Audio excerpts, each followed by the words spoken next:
I've delved into some dark corners of human history, but few stories chill me to the bone quite like Ted Bundy's. This isn't just another tale of a serial killer, it's a journey into the mind of a man who used his charm and good looks to lure unsuspecting victims to their deaths.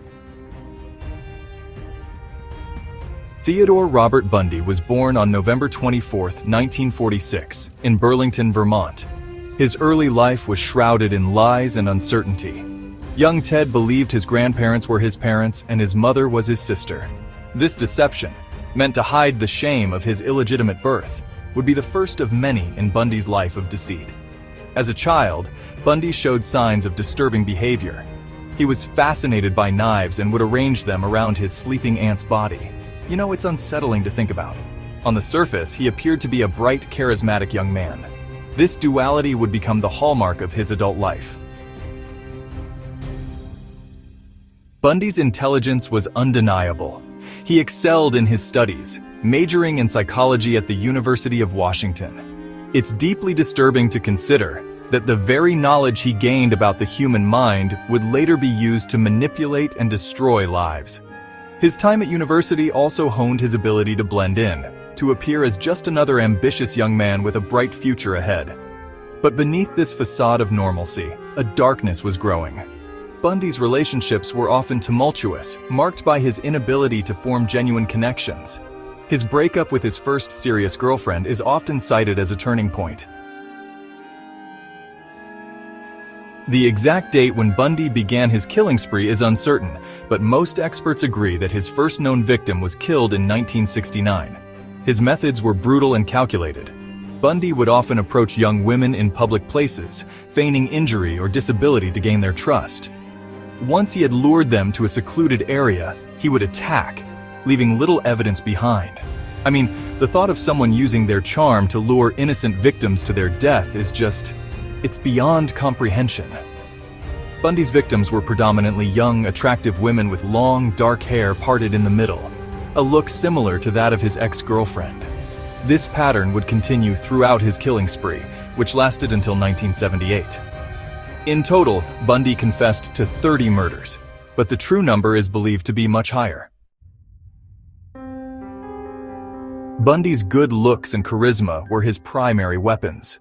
He would feign injury, asking for help to lower his victims' defenses. Sometimes he would pretend to be an authority figure, using fake badges. Criminologists noted how Bundy exploited trust to strike when victims were most vulnerable. In 1977, Bundy simply walked out of the courthouse library where he had been conducting research.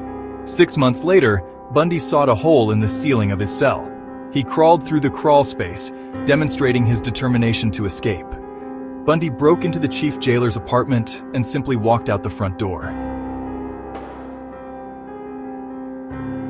Bundy's final capture came after a chaotic chase through the streets of Pensacola, Florida. Bundy, ever the narcissist, decided to represent himself in court. The prosecution painted a vivid picture of his crimes with damning evidence. Survivors provided heart-wrenching testimony, cracking Bundy's facade. The Bundy case captivated the nation like few others before or since. People were drawn to his story out of a morbid curiosity. Interviews with Bundy from death row were broadcast nationwide. This fascination with Bundy reveals something unsettling about human nature. After years of legal battles and appeals, Ted Bundy was finally sentenced to death for his crimes. He spent nearly a decade on death row, alternating between proclaiming his innocence and providing chilling details of his murders. In his final days, Bundy confessed to 30 murders, though experts believe the true number could be much higher. On January 24, 1989, almost 11 years after his final capture, justice was finally served. As dawn broke, crowds gathered outside the prison, some cheering, others protesting. It was a somber end to one of the most notorious killing sprees in American history. Ted Bundy's case had a profound impact on criminal psychology and law enforcement techniques. His case led to advancements in forensic science, profiling techniques, and interstate cooperation in tracking serial killers. But perhaps the most chilling aspect of Bundy's legacy is how it changed our perception of safety and trust.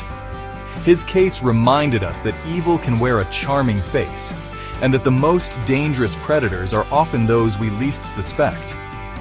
As we continue to grapple with the complexities of human nature, the story of Ted Bundy serves as a haunting reminder of the darkness that can lurk behind even the most disarming smile.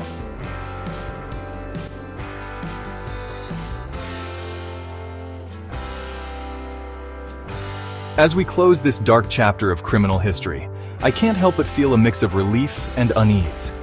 Ted Bundy's reign of terror may have ended, but his legacy continues to haunt us. As we move forward, let's remember the victims, honor their memories, and remain vigilant. Because in the end, the greatest defense against monsters like Bundy is our own awareness and the strength of our communities.